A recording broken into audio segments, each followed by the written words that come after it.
नमस्कार दोस्तों, मैं नवीन स्वागत करता हूं आप सभी का एनबीटी लाइफ में। दोस्तों, केतु एक छाया ग्रह है और कुंडली के अलग अलग भावों में ये आपको अलग अलग तरह के परिणाम देता है। ज्योतिष में केतु को अचानक उन्नति, अवनति, घबराहट, उलझन, आध्यात्म आदि का कारक ग्रह माना जाता है। ऐसे में दोस्तों, आइए जानते हैं कि कुंडली के सभी भावों में केतु का फल क्या होता है।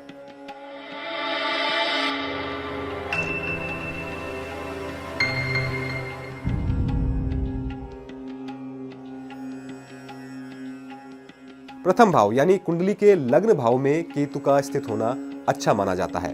यह स्थिति व्यक्ति को खुशहाल बनाती है, मगर ऐसे जातक अपनी संतान की वजह से हमेशा परेशान रह सकते हैं।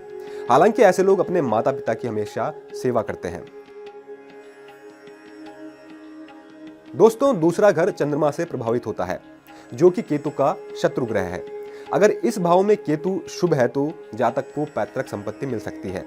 ऐसे जातक खूब यात्राएं करते हैं और उन्हें लाभ भी मिलता है। यदि दूसरे भाव में केतु अशुभ होता है तो जातक को सूखे स्थानों की यात्रा करनी पड़ सकती है। ऐसे जातकों के जीवन में भटकाव भी अधिक देखने को मिलता है। कुंडली के तृतीय भाव में केतु का होना चुनौतीपूर्ण रह सकता है।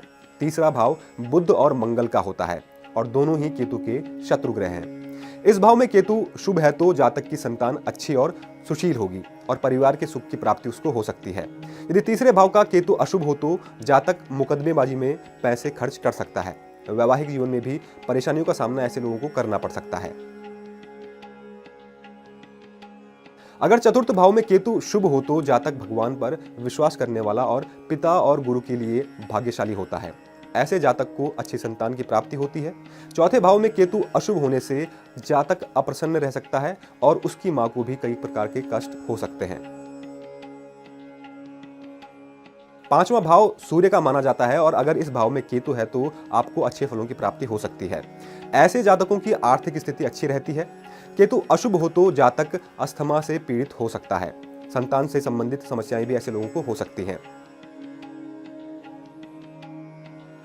केतु का छठे भाव में होना अच्छा नहीं होता।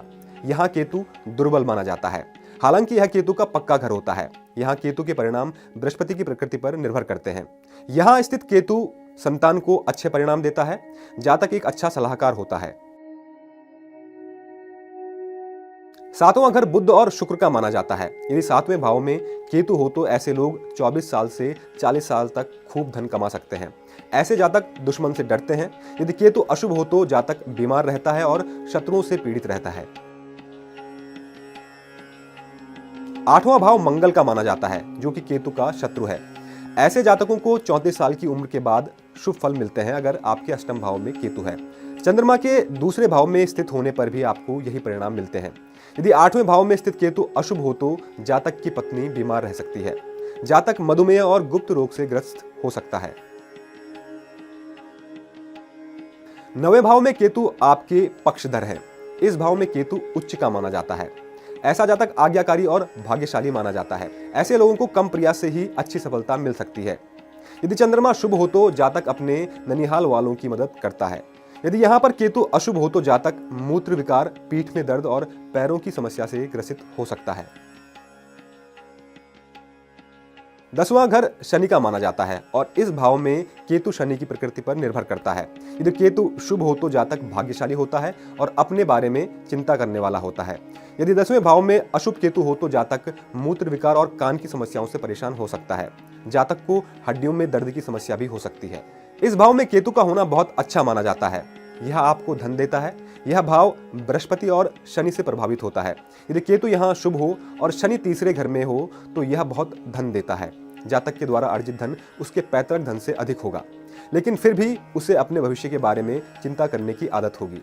यहाँ केतु उच्च का होता है। जातक को अमीर बनाता है, बड़ा पद प्राप्त होता है। ऐसे जातक को ऐसा व्यक्ति सामाजिक कार्यों में भी लिप्त होता है।